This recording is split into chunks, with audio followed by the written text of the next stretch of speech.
ഹരി ഓം ശ്രീ ഗുരുഭ്യോ നമ. ശ്രീ വിഷ്ണു സഹസ്രനാമ സ്തോത്രം ശ്ലോകം 37. അശോകസ്താരണത്താര ശൂരശൗരീജനീശ്വര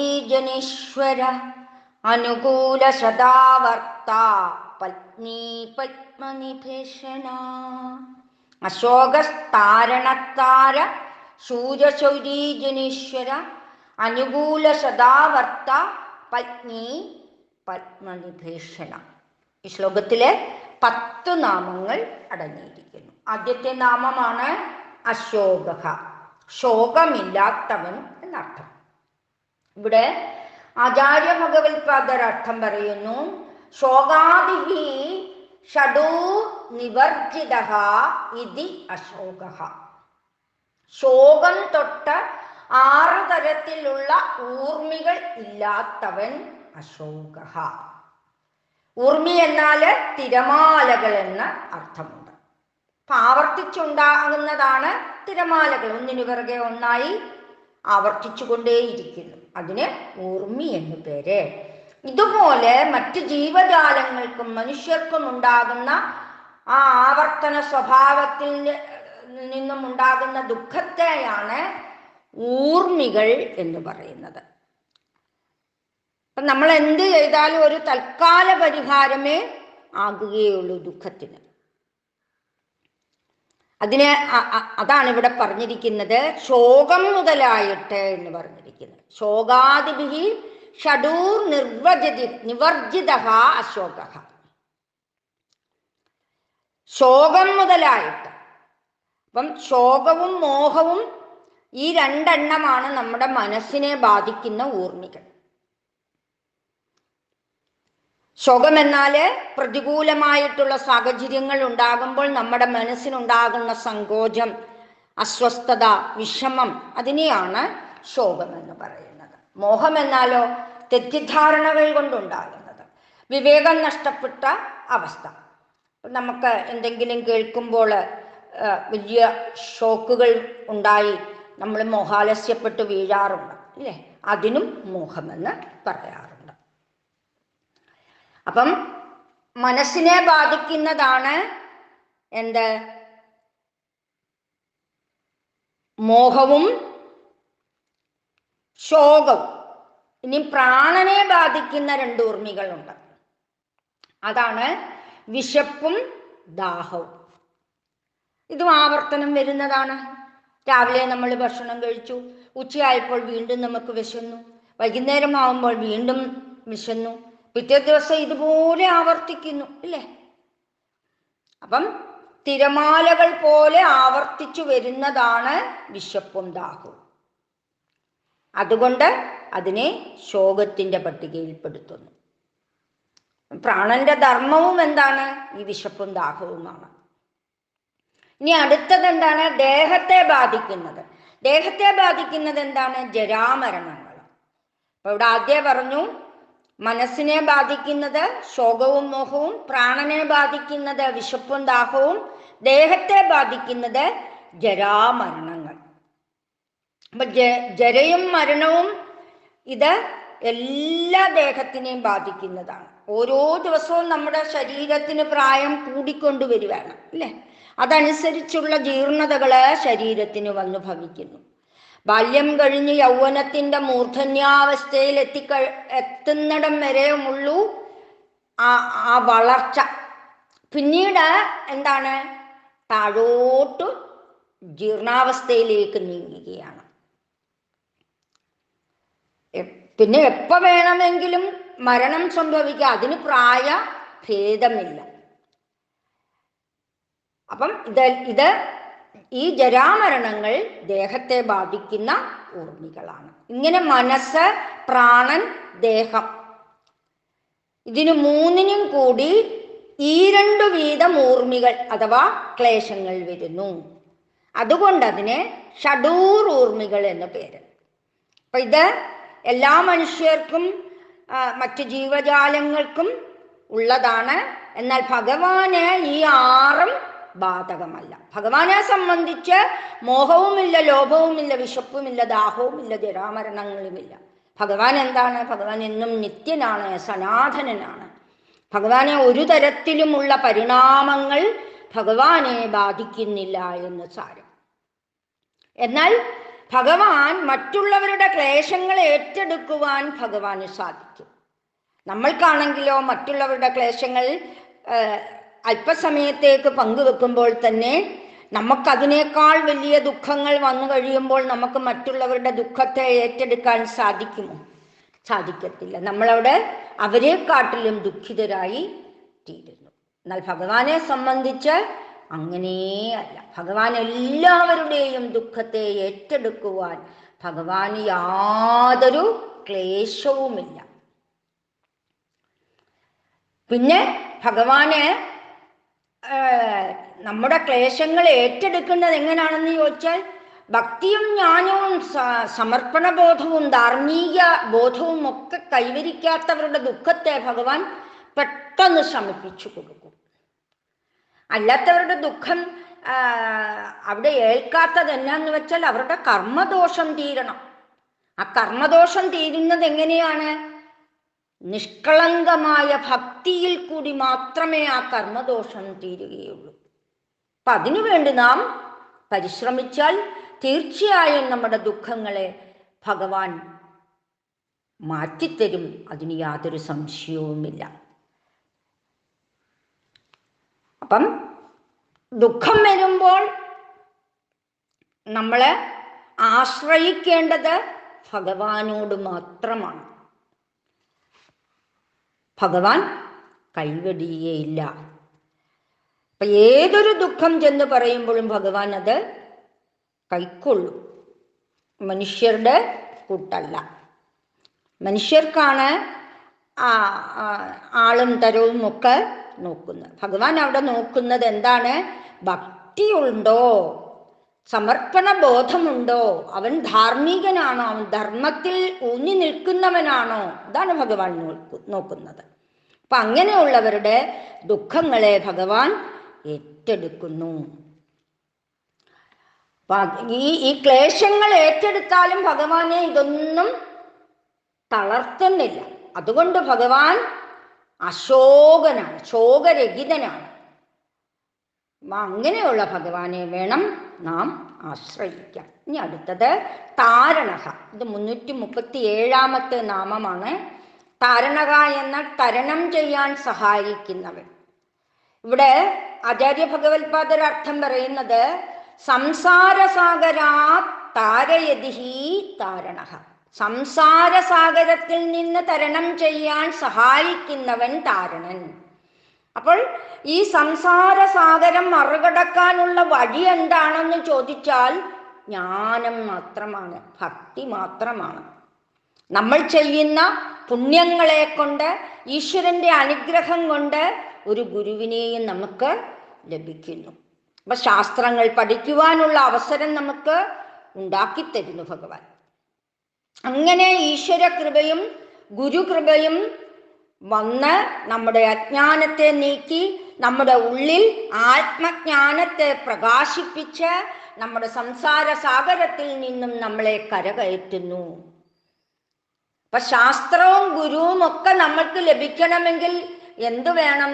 ഈശ്വരന്റെ അനുഗ്രഹം വേണം. ഈശ്വരന്റെ അനുഗ്രഹം കൊണ്ട് നമ്മൾക്ക് ഗുരു നമ്മളെ തേടിയെത്തും എന്നുള്ളത് സത്യമാണ്. നമുക്ക് സമയമാകുമ്പോൾ ഒരു ഗുരുവിനെ നമുക്ക് ലഭിക്കും എന്നൊക്കെ ഭഗവാൻ നേരത്തെ പറഞ്ഞു വച്ചിരിക്കുന്ന ഒക്കെ സത്യമായ വാക്കുകളാണ്. അതൊക്കെ എൻ്റെ അനുഭവത്തിൽ കൂടി എനിക്ക് വന്നു ഭവിച്ചതാണ്. അതും ഞാൻ നിങ്ങളോട് ഷെയർ ചെയ്യുകയാണ്. തീർച്ചയായിട്ടും നമുക്ക് യഥാർത്ഥ ഭഗവാൻ ഒരു ഗുരു രൂപത്തിൽ വന്ന് നമുക്ക് നമ്മുടെ ഈ ശാസ്ത്രങ്ങളും സനാതനധർമ്മത്തെക്കുറിച്ച് പഠിക്കുവാനുള്ള ആഗ്രഹമുള്ളവർക്ക് ആ ഗുരു സഹായകമായി ഗുരുവിൻ്റെ രൂപത്തിൽ ഭഗവാൻ എത്തും. അതിന് യാതൊരു സംശയവുമില്ല.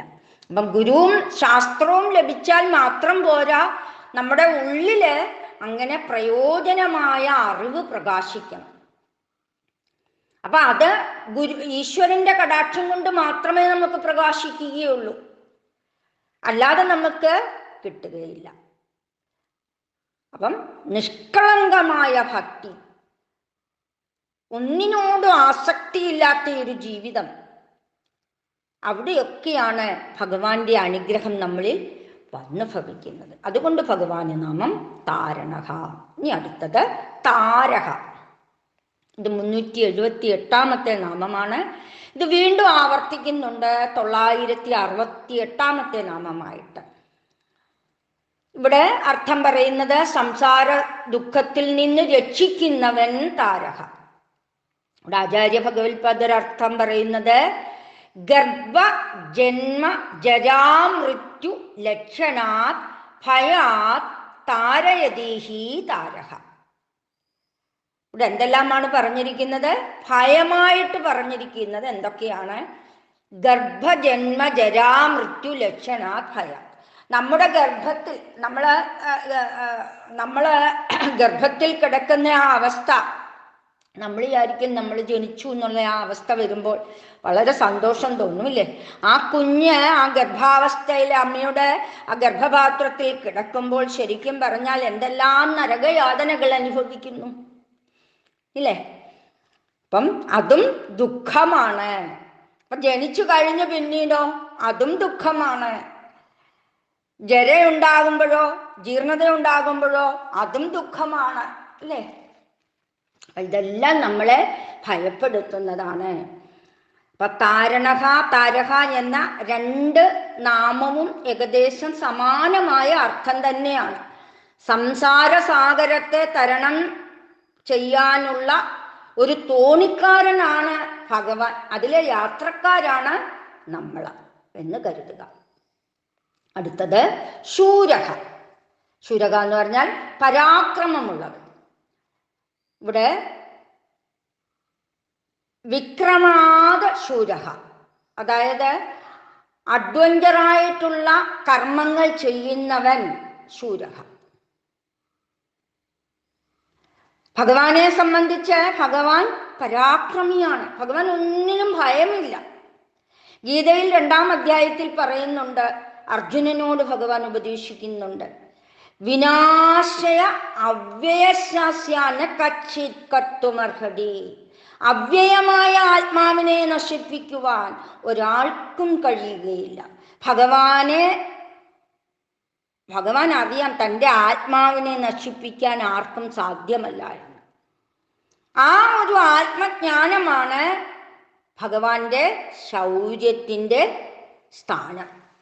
അപ്പൊ അതുകൊണ്ട് ഭഗവാന് നാമം ശൂരഹ. അടുത്തത് ശൗരിഹി. ഇത് 340 നാമമാണ്. ഇത് വീണ്ടും ആവർത്തിക്കുന്നുണ്ട് 644 നാമമായിട്ട്.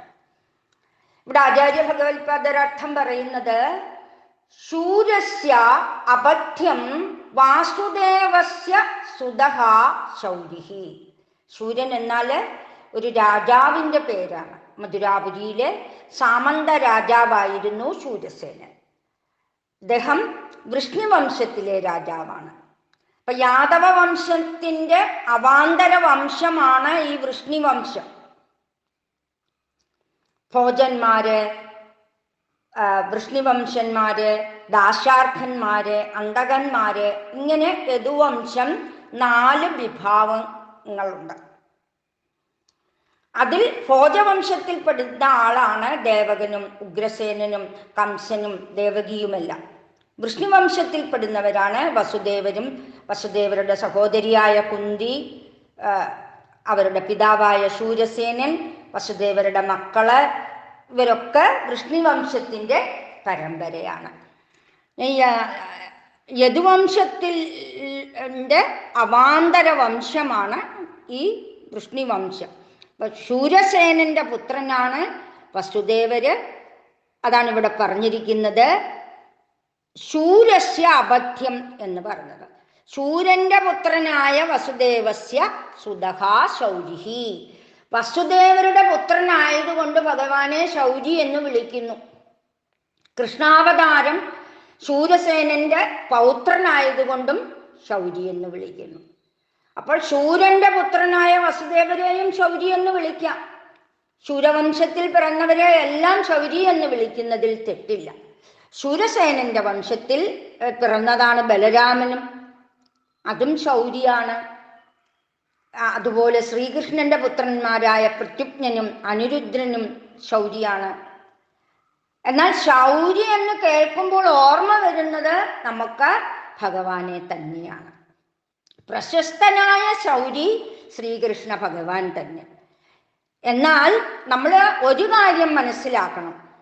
കഥയില് ശൗരി എന്ന് വാക്ക് കണ്ടാൽ ആ കഥയുടെ സന്ദർഭത്തെ വെച്ചുകൊണ്ട് ആരാണെന്ന് മനസ്സിലാക്കി നമ്മൾ എടുക്കണം. ഇപ്പൊ ബലരാമനെ നോക്കിക്കൊണ്ട് ശൗര്യ എന്ന് വിളിച്ചാല് ആ സന്ദർഭത്തിൽ ബലരാമനെയാണ് ഉദ്ദേശിക്കുന്നതെന്ന് നമ്മൾ മനസ്സിലാക്കണം. അതുപോലെ വസുദേവരെയും ശൗര്യ എന്ന് വിളിക്കാം.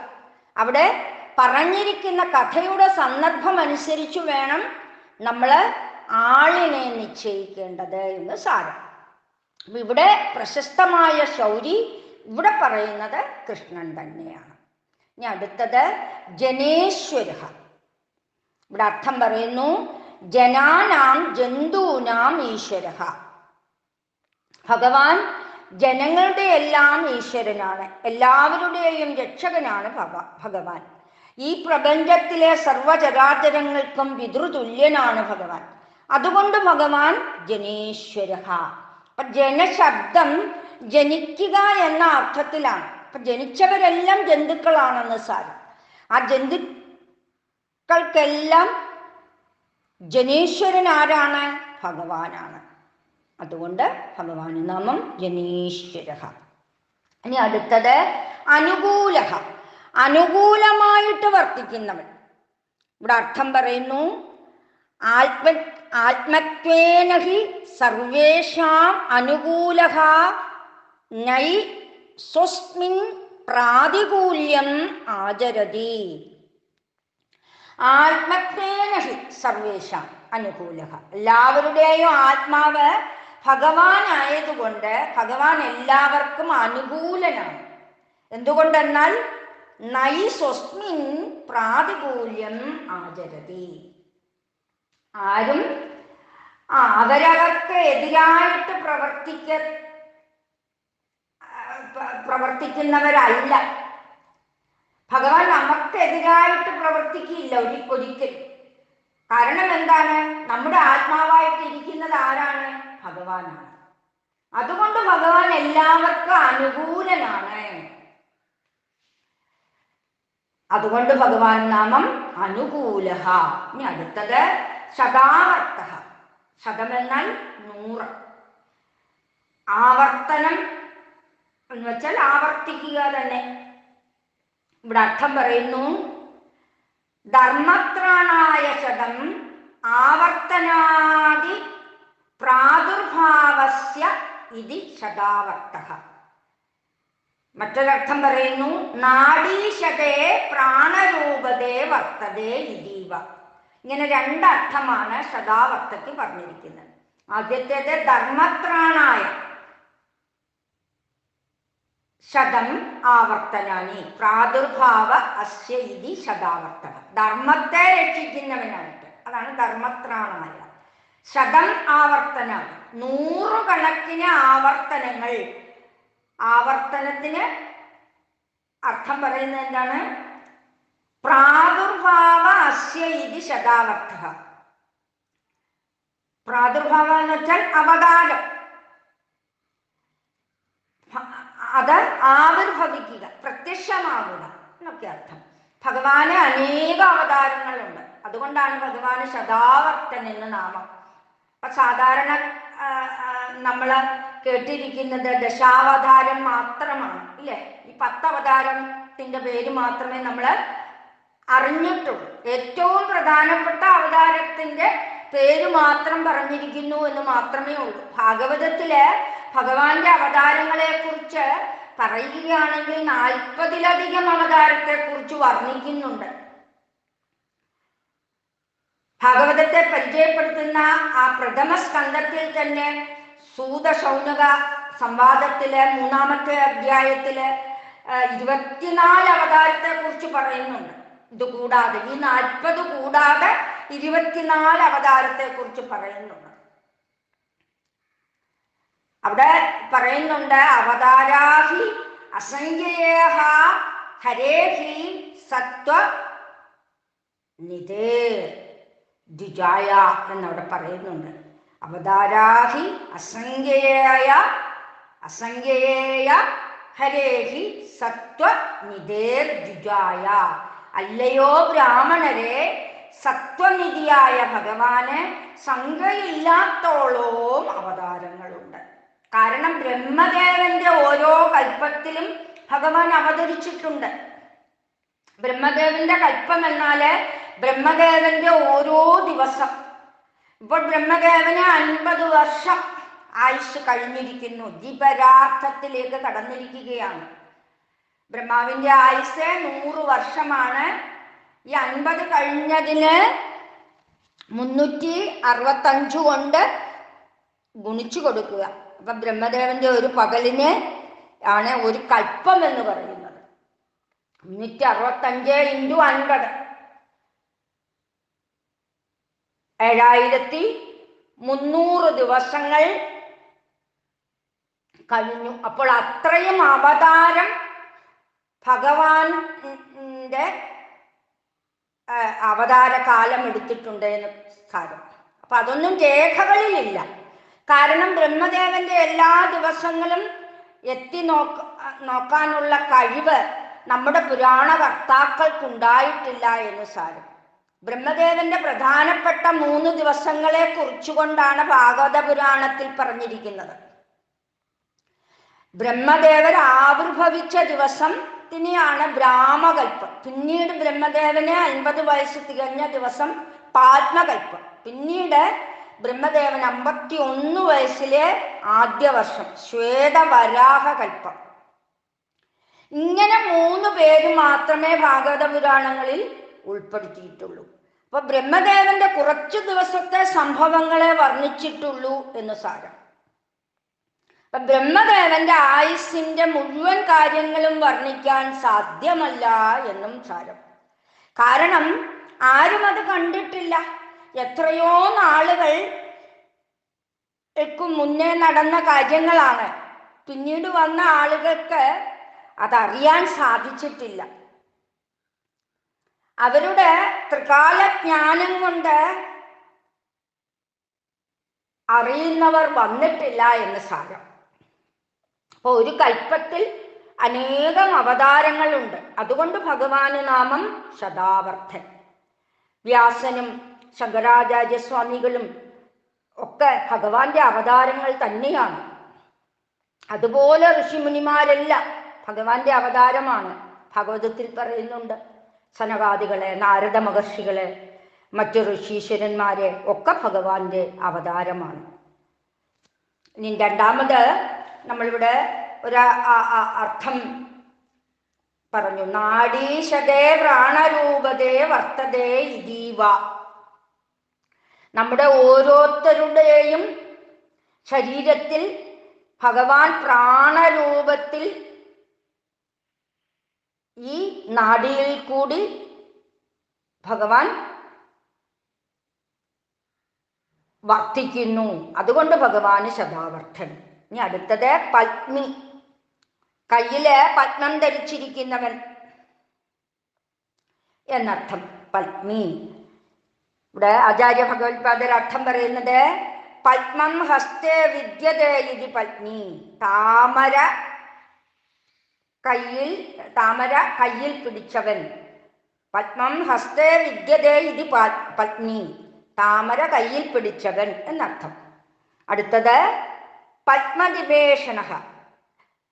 പത്മനിഭേഷണ എന്ന് പറഞ്ഞാല് പത്മനിഭേ ഈശനെ ദൃശ്യൗ അസ്യ ഇതി പത്മനിവേശന.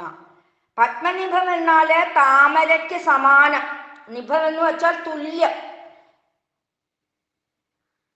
അപ്പൊ പത്മം താമര, ആ താമരയ്ക്ക് നിഭം തുല്യം. ഈശനെ എന്ന് വെച്ചാൽ ഇവിടെ 2 കണ്ണുകൾ, ദ്വിവചനമാണ്. ദൃശ്യവും 2 ദൃഷ്ടികൾ അസ്യ അവനുണ്ട്. അതുകൊണ്ട് ഭഗവാന് നാമം പത്മനിവേശന. ഇത് ഭഗവാന്റെ കണ്ണുകൾ ധ്യാനിക്കാൻ വേണ്ടി പറയുന്ന നാമമാണ് സത്യത്തിൽ. പത്മനിവേഷണ, ചെന്താമരക്കണ്ണൻ, പങ്കജനേത്രൻ, അങ്ങനെ അനവധി നാമങ്ങൾ, താമരക്കണ്ണൻ, അങ്ങനെ അനവധി നാമങ്ങൾ ഇതിൽ നിന്നും നമുക്ക് എടുക്കാൻ സാധിക്കും. അതുകൊണ്ട് ഭഗവാന് പത്മനിവേശനൻ. ഹരി ഓം ശ്രീ ഗുരുഭ്യോ നമഃ. ശ്രീ വിഷ്ണു സഹസ്രനാമ സ്തോത്രം ശ്ലോകം 38. പത്മനാഭോ അരവിന്ദാക്ഷ പത്മഗർഭശരീരഭൃത് മഹർജി ഋദ്ധോ വൃദ്ധാത്മാ മഹാക്ഷോ ഗരുഡധ്വജ. പത്മനാഭോ അരവിന്ദാക്ഷ പത്മഗർഭ ശരീരഭൃത് മഹർജി ഋദ്ധോ വൃദ്ധാത്മാ മഹാക്ഷോ ഗരുഡധ്വജ. ഇതിൽ 9 നാമങ്ങൾ അടങ്ങിയിരിക്കുന്നു. ആദ്യത്തെ നാമമാണ് പത്മനാഭ. ഈ നാമം 48ാമത്തെ നാമമായിട്ടും 196ാമത്തെ നാമമായിട്ടും വന്നതാണ്. ഇപ്പോൾ 346ാമത്തെ നാമമാണ്. അപ്പം 3 പ്രാവശ്യം ആവർത്തനം വന്നു. പത്മനാഭ, നാഭിയിൽ പത്മമുള്ളവൻ. വിഷ്ണുവിൻ്റെ നാഭിയിൽ താമര മുളച്ചു വരുന്നു. ആ താമരയുടെ കർണികയിൽ ആണ് ബ്രഹ്മാവുണ്ടായത്. ആ അർത്ഥത്തിലാണ് ഭഗവാന് പത്മനാഭൻ എന്ന നാമം. ഇവിടെ ആചാര്യ ഭഗവത്പാദർ അർത്ഥം പറയുന്നത് പത്മസ്യ നാഭോ മധ്യേ കർണികായാം സ്ഥിതീയായതി പത്മനാഭ. ആ ആദിപത്മം നാഭിയിൽ ഉള്ളവനാണ് മഹാവിഷ്ണു. അപ്പൊ ഹൃദയപത്മത്തിന്റെ മധ്യത്തിൽ സ്ഥിതി ചെയ്യുന്നവനാണ്. അതായത് എല്ലാ മനുഷ്യരുടെയും ഹൃദയത്തിൽ ഈശ്വരനുണ്ട് എന്ന് സാരം. അതിന് ദൃഷ്ടാന്തമായിട്ട് ഭഗവാൻ ഗീതയിൽ 18ാം അധ്യായത്തിൽ അർജുനനോട് പറഞ്ഞു കൊടുക്കുന്നുണ്ട്. ഈശ്വര സർവഭൂതാനാം ഹൃദ്ദേശേ അർജുന തിഷ്ഠതി ഭ്രാമയൻ സർവഭൂതാനി യന്ത്ര ആരൂഢാനി മായയാ. അർജുന, ഞാൻ സർവഭൂതങ്ങളുടെയും ഹൃദയത്തിൻ്റെ പത്മത്തിൽ ഇരുന്നു കൊണ്ട് അവരെ മുന്നോട്ട് നയിക്കുന്നു. അതും ഞാൻ തന്നെയാണ് അർജുന. സർവഭൂതാന, ഈ ലോകത്തിൽ എന്തെല്ലാം പ്രപഞ്ച ഘടകങ്ങളുണ്ടോ അവയുടെ എല്ലാം ഹൃദ്ദേശേ, ഹൃദയഗുഹയിൽ യന്ത്ര ആരൂഢനായിട്ട് എങ്ങനെയാണോ ഒരു യന്ത്രത്തിൽ ഘടിപ്പിച്ച ഒരു പദാർത്ഥങ്ങളെ താക്കോലിട്ട് നിയന്ത്രിക്കുന്നത് പോലെ ഇവിടെ ഓരോരോ ജീവജാലങ്ങളുടെയും ഹൃദയഗുഹയിലിരുന്ന് ഭഗവാന്റെ ആ മായാശക്തി കൊണ്ട് ഭ്രാമയൻ അവയെ തൻ്റെ കർമ്മങ്ങളിൽ, അവരവരുടേതായ കർമ്മങ്ങളിൽ പ്രവർത്തിപ്പിച്ചുകൊണ്ട് ഹൃദയഗുഹയിൽ സ്ഥിതി ചെയ്യുന്നു. അപ്പോൾ ഈശ്വരൻ എവിടെയാണ് ഇരിക്കുന്നത്? നമ്മുടെ ഓരോരുത്തരുടെയും ഹൃദയത്തിൽ. അപ്പം നമ്മുടെ കർമ്മങ്ങളെ പ്രവർത്തിപ്പിക്കുന്നതും ആരാണ്? ഈശ്വരനാണ്. അപ്പം നമ്മുടെ കർമ്മത്തിലൂടെ ആ ഹൃദയഗുഹയിലിരിക്കുന്ന ഈശ്വരനെ നമ്മൾക്ക് അനുഭവിച്ചറിയുവാൻ സാധിക്കണം.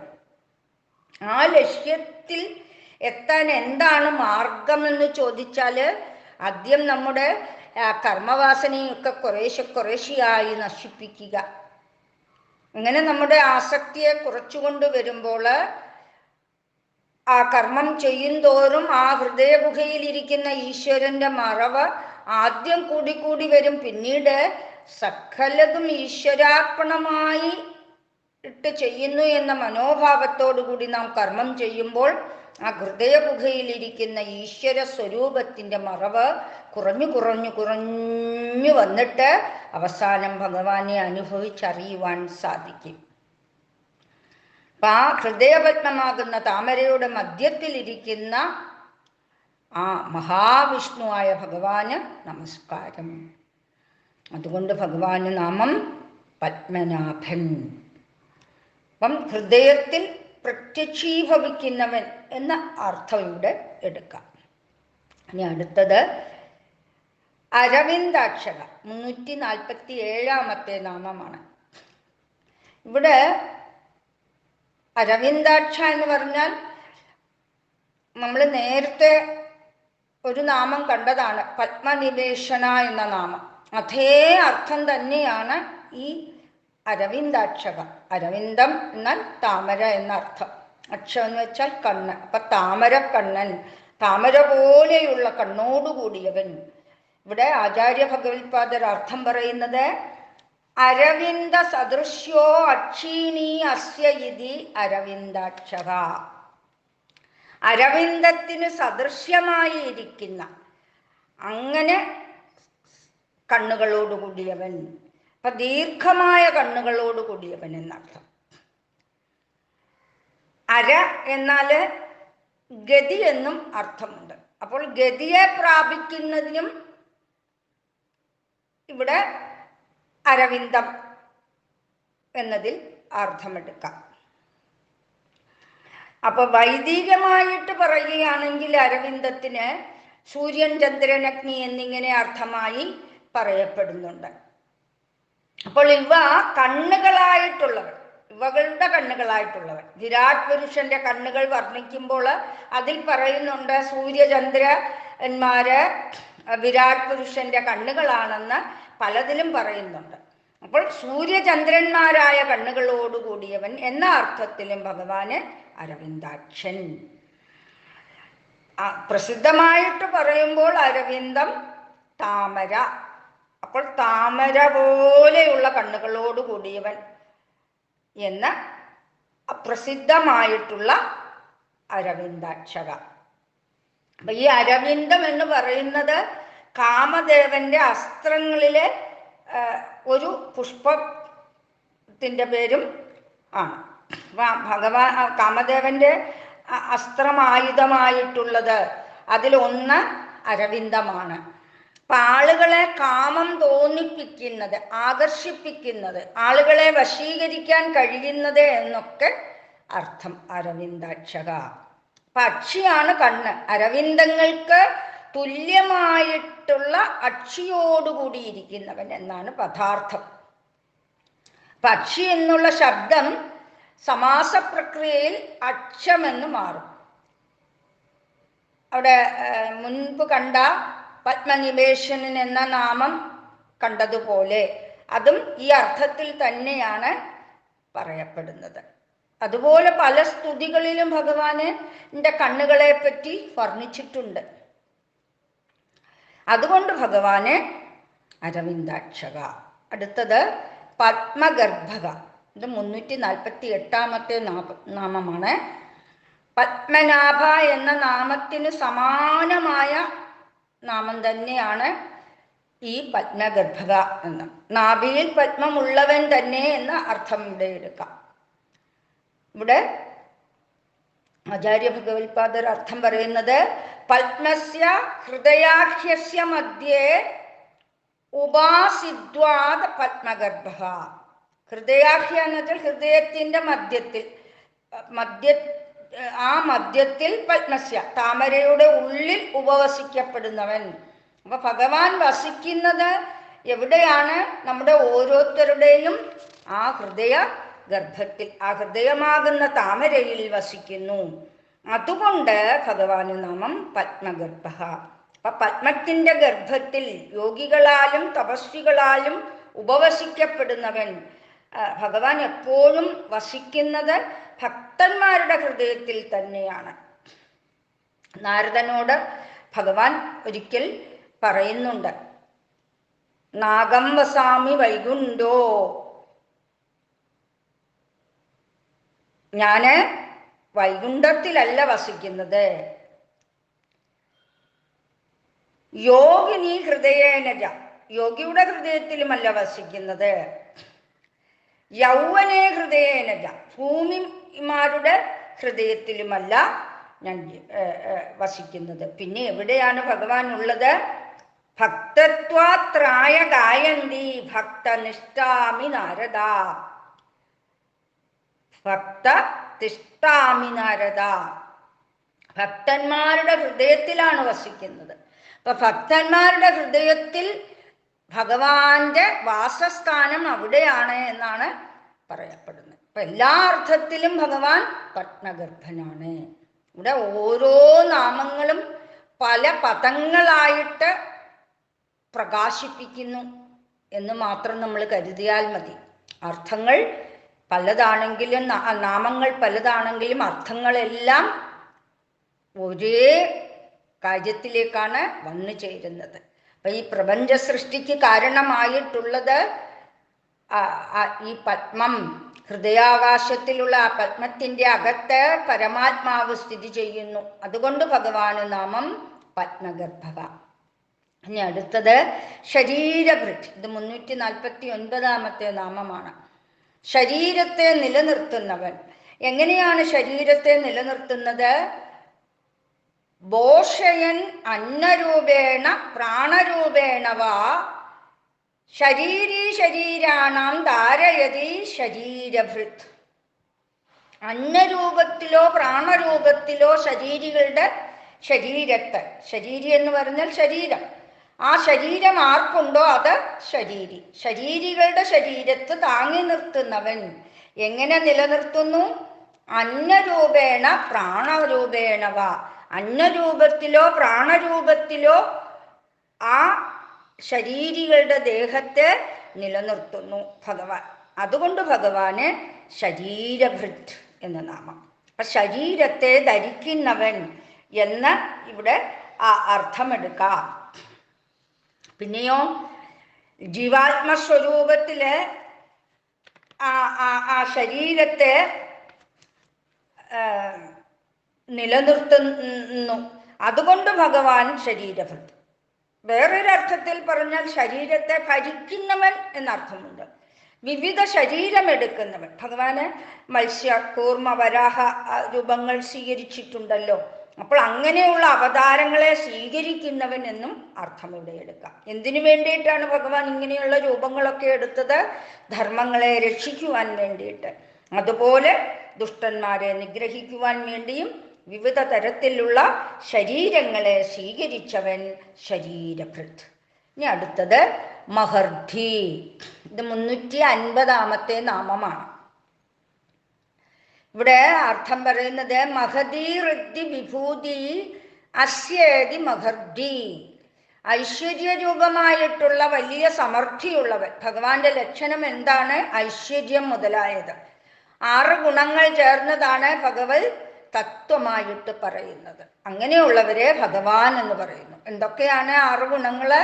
ഐശ്വര്യം, വീര്യം, യശസ്, ശ്രീ, ജ്ഞാനം, വിജ്ഞാനം, വൈരാഗ്യം. ഈ 6 ഗുണങ്ങൾ ഉള്ളവൻ ഭഗവാൻ. അപ്പൊ ഇതില് ആദ്യത്തേതാണ് ഇവിടെ പറഞ്ഞത് ഐശ്വര്യം. ഇതിൽ സമൃദ്ധിയായിട്ടുള്ളവൻ ഭഗവാൻ. നമ്മള് നാരായണീയത്തിൽ കൂടി കണ്ടിട്ടുണ്ട്. 1-ാം ദശകത്തില് ഐശ്വര്യം ശങ്കരാദീശ്വര വിനിയമനം വിശ്വതേജോഹരാണാം എന്നവിടെ പറയുന്നുണ്ട്. മഹത്തായ ഐശ്വര്യത്തോടു കൂടിയവൻ, ലോകം മുഴുവൻ നിറഞ്ഞു നിൽക്കുന്ന ഐശ്വര്യത്തോടു കൂടിയവൻ. അതുകൊണ്ട് ഭഗവാന് നാമം മഹർധി. അപ്പം ഏതെങ്കിലും ഒരു ദേശത്ത് മാത്രമായിട്ടോ ഒതുങ്ങി നിൽക്കുന്നവനല്ല ഭഗവാൻ എന്ന് സാരം. ഈ പ്രപഞ്ചം മുഴുവനും നിറഞ്ഞു നിൽക്കുന്ന ആ മഹത്തായ ആ വൃദ്ധിയോടുകൂടിയവൻ ഭഗവാൻ, സമൃദ്ധിയോടുകൂടിയവൻ ഭഗവാൻ. അതുകൊണ്ട് ഭഗവാന് മഹർധി. ഇനി അടുത്തത് ഋദ്ധി. ഋദ്ധി എന്ന പദം ഋഗ് ധാതുവിൽ നിന്നുണ്ടായതാണ്. അപ്പം അക്ഷരബ്രഹ്മത്തിന് ഉടമയായവൻ. ഗീതയിലും പറയുന്നുണ്ട്. വിഭൂതി യോഗത്തില് 40-ാം ശ്ലോകത്തിൽ കൂടി നമ്മളെ അറിയിക്കുന്നുണ്ട്. ന അന്തോസ്തി മമ ദിവ്യാനാം വിഭൂതീനാം പരം തപ യേശ തു ഉദ്ദേശ്യത പ്രോക്തോ വിഭൂതേർ വിസ്തരോമയ. അർജുനനോട് ഭഗവാൻ പറയുന്നതാണ്, എൻ്റെ വിഭൂതികൾക്ക് അവസാനമില്ല അർജുന. മമ പരമാത്മാവായ എൻ്റെ ദിവ്യാനാം വിഭൂതീനാം, ദിവ്യങ്ങളായ വിഭൂതികൾക്ക് അത് അന്തഃ ന അസ്തി, അവസാനമില്ലാത്തതാണ്. അർജുന, മയാ, ഇപ്പോൾ പറയപ്പെട്ടത് വിഭൂതേ, ഈ വിഭൂതിയുടെ ഉദ്ദേശത വിസ്തരത, ഇപ്പോൾ ഞാൻ പറഞ്ഞ വിവരണമെല്ലാം ഒരു സൂചന മാത്രമാണ്. അതാണ് ഉദ്ദേശത എന്ന് പറയുന്നത്. ഞാൻ ചുരുക്കി പറഞ്ഞതാണ്. അപ്പൊ ഭഗവാൻ ആദ്യമേ വിസ്തരിച്ചു പറയുവാൻ പോയാൽ ഇത് തീരുകയില്ല എന്ന് ഭഗവാൻ അറിയാം. അതുകൊണ്ട് അവിടെ ഭഗവാൻ സംഗ്രഹിച്ചു പറഞ്ഞു. ഈ പ്രപഞ്ചത്തിൽ അനേക കോടി ബ്രഹ്മാണ്ടങ്ങൾ ചലിക്കുന്നു. അപ്പോൾ ഇവയെക്കുറിച്ചൊക്കെ പറയാൻ തുടങ്ങിയാൽ ദിവസങ്ങളോളം വേണ്ടിവരും. അതിനു മാത്രമായി ഒരു ഗ്രന്ഥം എഴുതേണ്ടി വരും. അതുകൊണ്ട് ഭഗവാൻ പറയുകയാണ്, ഇത് ഞാൻ സംഗ്രഹിച്ചു പറഞ്ഞതാണ് അർജുന. അതുകൊണ്ട് ഭഗവാൻ നാമം ഋദ്ധഃ. ഇനി അടുത്തത് വൃദ്ധാത്മക. ഇത് 352 നാമമാണ്. വൃദ്ധാത്മക എന്ന് പറഞ്ഞാൽ ഒരുപാട് കാലമായിട്ട് എന്ന അർത്ഥം ഇവിടെ എടുക്കാം. പുരാതനനായിരിക്കുന്നവൻ, പണ്ടേ ഉള്ളവൻ. അപ്പൊ അതുകൊണ്ട് ഭഗവാന് നാമം വൃദ്ധാത്മക. എല്ലാത്തിലും വെച്ച് വളർച്ചയുള്ളവൻ, അതിപുരാതനമായ ആത്മാവോട് കൂടിയവൻ. അപ്പം ആദി ഉണ്ടായിട്ടുള്ളത് ഈ മഹാവിഷ്ണുവാണ്. അതുകൊണ്ട് ഭഗവാന് നാമം വൃദ്ധാത്മാ. ഇനി അടുത്തത് 353 നാമമാണ് മഹാക്ഷക. മഹാക്ഷക എന്ന് പറഞ്ഞാൽ കണ്ണുകളായിട്ട് ബന്ധപ്പെട്ട് നിൽക്കുന്നു. ഇവിടെ ആചാര്യ ഭഗവത്പാദർ അർത്ഥം പറയുന്നത് മഹതി അക്ഷണി മഹാന്തക്ഷണി നിവാസിതി മഹാക്ഷക. അസാമാന്യങ്ങളായ അവസ്ഥയോടുകൂടിയ നേത്രത്തോടുകൂടിയവൻ. നമ്മൾ സാധാരണ വസ്തുക്കളെ കണ്ണുകൊണ്ട് കാണുമ്പോൾ അതിൻ്റെ ബാഹ്യമായ ആകാര, ആ ബാഹ്യമായിട്ടുള്ള നിറമോ മറ്റും മനസ്സിലാക്കുവാൻ നമുക്ക് സാധിക്കുകയുള്ളൂ. എന്നാൽ ഭഗവാൻ അങ്ങനെയല്ല. ഭഗവാന്റെ ദൃഷ്ടി എന്തു ചെയ്യുന്നു? ആന്തരികമായ രഹസ്യങ്ങളെ കൂടി ഭഗവാൻ അറിയാൻ കഴിയുന്നു. നാമം 94 നാമത്തിൽ നമ്മൾ കണ്ടതാണ് ഭഗവാന്റെ ഈ നാമം. അവിടെ പറയുന്ന സർവദർശനക, എല്ലാത്തിനെയും കാണുന്നവൻ. അങ്ങനെയുള്ള കണ്ണുകളാണ് ഭഗവാന്റേത്. അപ്പൊ നമ്മുടെ കണ്ണിൻ്റെ കാഴ്ചയ്ക്ക് പരിമിതിയുണ്ട്. ഭഗവാന്റെ അങ്ങനെയല്ല എന്ന് സാരം. പിന്നെന്താണ് ഇവിടെ പറഞ്ഞത്? മഹതീ അക്ഷിണി എന്ന് പറഞ്ഞത് മഹത്തായിട്ടുള്ള കണ്ണുകളോടുകൂടിയവൻ. മഹാന്തക്ഷണി നിവാസിനി, ഭഗവാന്റെ ദൃഷ്ടികൾക്ക് എന്തുകൂടി വെക്കാം? ഈ ജീവജാലങ്ങൾ എന്തു ചെയ്യാൻ പോകുന്നു, ഭഗവാന്റെ ദൃഷ്ടി കൊണ്ട് ഭഗവാൻ അറിയാൻ സാധിക്കും. അപ്പൊ അതുകൊണ്ട് ഭഗവാന് മഹാക്ഷക എന്ന് നാമം. ദിവ്യദർശനത്തോടുകൂടിയ കണ്ണുള്ളവൻ എന്നർത്ഥം. ഇനി അടുത്തത് ഗരുഡധ്വജഃ.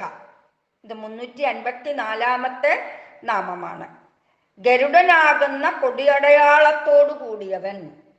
അശോകചക്രം കൊടിയടയാളമായത് പോലെ നമ്മൾക്ക് അറിയാവുന്നതാണ്. ഇവിടെ ഭഗവാന്റെ കൊടിയടയാളം ഗരുഡനാണ്. അപ്പം ഗരുഡനായ അടയാളത്തോടു കൂടിയിരിക്കുന്ന ഭഗവാനാണ് ഇവിടെ പറഞ്ഞിരിക്കുന്നത്. അപ്പൊ ഭഗവാൻ, അങ്ങനെയുള്ള ഭഗവാന്റെ നാമം ഗരുഡധ്വജഃ. ഇവിടെ ശങ്കരാചാര്യ സ്വാമികൾ പറയുന്നത് ഗരുഡാംഗോ ദൂരോ യസ്യേബി എന്ന് പറയുന്നത്. കൊടിമരത്തിന്റെ ഗരുഡ ചിഹ്നമുള്ളവൻ. ഇതുപോലെ ഓരോ രാജാക്കന്മാർക്കും അവരവരുടേതായ കൊടിമര ചിഹ്നങ്ങളുണ്ട്. അർജുനന്റെ കൊടിയുടെ ചിഹ്നത്തിന്റെ പേരാണ് കപിധ്വജൻ. ദുര്യോധനന്റെ കൊടിയുടെ പേരാണ് നാഗധ്വജൻ. ഇവിടെ ഭഗവാന്റെ കൊടിമരത്തിന്റെ പേരാണ് ഗരുഡധ്വജൻ. അതുകൊണ്ട് ഭഗവാന് നാമം ഗരുഡധ്വജ എന്ന നാമം. അവിടെ ഭഗവാന് ഗരുഡനുമായിട്ട് ഒരു വാക്കുതർക്കമുണ്ടായി, ഒരു യുദ്ധത്തിൽ ഏർപ്പെടുന്നുണ്ട്. ഒരിക്കല് തൻ്റെ മാതാവിൻ്റെ അടിമത്വം പറ്റുന്നതിന് വേണ്ടിയിട്ട് ഗരുഡൻ ദേവലോകത്തു നിന്നും ആ അമൃതകുംഭം മോഷ്ടിച്ച് തൻ്റെ മാതാവിൻ്റെ അടുക്കൽ കൊണ്ടുവന്നു. ആ സമയത്ത് ഈ അമൃതകുംഭം മോഷ്ടിച്ചു കൊണ്ടുപോയ ഗരുഡനെ പരാജയപ്പെടുത്തുന്നതിനു വേണ്ടി ദേവന്മാർ വന്നു. അതിശക്തനായ ഗരുഡനെ പരാജയപ്പെടുത്തുവാൻ ദേവന്മാർക്ക് കഴിയാതെ പോയി. അങ്ങനെ ദേവന്മാര് ഈ മഹാവിഷ്ണുവിനെ ആശ്രയിച്ചു. ഒടുവില് മഹാവിഷ്ണുവുമായിട്ട് ഗരുഡൻ യുദ്ധം ചെയ്തു. ഗരുഡന്റെ ആ ശക്തി പൂണ്ട ആ പരാക്രമം കണ്ട് സന്തോഷവാനായ ഭഗവാൻ ഗരുഡനെ അനുഗ്രഹിച്ചുകൊണ്ട് ചോദിച്ചു, എന്താണ് നിനക്ക് വരമായിട്ട് വേണ്ടത്? ആ സമയത്ത് ഗരുഡനെ തോൽപ്പിച്ചിട്ടില്ല യുദ്ധത്തില്. അപ്പോൾ ഗരുഡൻ വിചാരിച്ചത് എന്താണ്? ഭഗവാൻ ഈ യുദ്ധത്തിൽ നിന്ന് രക്ഷപ്പെട്ടു പോകാനുള്ള ഒരു വഴിയാണ് തന്നോട് ഈ വരം ചോദിച്ചിരിക്കുന്നത് എന്ന് തെറ്റിദ്ധരിച്ചു പോയി. ഇങ്ങനെയാണ് നമ്മൾ ചില സന്ദർഭങ്ങളിൽ അല്ലേ. അപ്പൊ അങ്ങനെ ഭഗവാനെ തോൽപ്പിക്കാൻ സാധിക്കും, ആരാലും ഭഗവാനെ തോൽപ്പിക്കാൻ സാധിക്കത്തില്ല. നമ്മുടെ അഹങ്കാരം കൊണ്ട് നമ്മൾ വിചാരിക്കും നമ്മളാണ് ജയിക്കുന്നവർ എന്ന് വിചാരിക്കും. അങ്ങനെ ഗരുഡന് കൃത്യമായിട്ട് മനസ്സിലാകാതെ അഹങ്കാരം കൊണ്ട് പറഞ്ഞു, അങ്ങയുടെ വരം എനിക്ക് ആവശ്യമില്ല, അങ്ങയ്ക്ക് വരം വേണമെങ്കിൽ എന്നിൽ നിന്ന് വാങ്ങിച്ചു കൊള്ളാൻ പറഞ്ഞു. ഭഗവാനോ അതീവ ബുദ്ധിശാലിയായ ഭഗവാൻ പറഞ്ഞു ഗരുഡന്റെ അടുക്കൽ, നീ എൻ്റെ വാഹനമായിട്ടിരിക്കണമെന്ന് പറഞ്ഞു. അതാണ് എൻ്റെ വരമെന്ന് പറഞ്ഞു, എനിക്ക് വേണ്ട വരം. അപ്പൊ ആ വരമാണ് എനിക്ക് വേണ്ടതെന്ന് ഭഗവാൻ ഗരുഡനോട് പറഞ്ഞു. അങ്ങനെയാണ് അന്നു മുതല് ഭഗവാന്റെ വാഹനമായി തീർന്നത് ഗരുഡൻ. ഒപ്പം